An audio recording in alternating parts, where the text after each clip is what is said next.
coming together.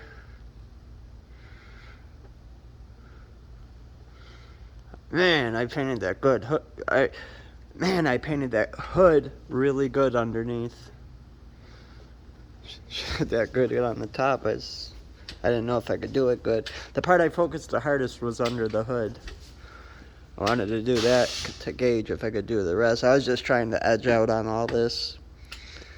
I just ended up just going over it. I don't know, just because.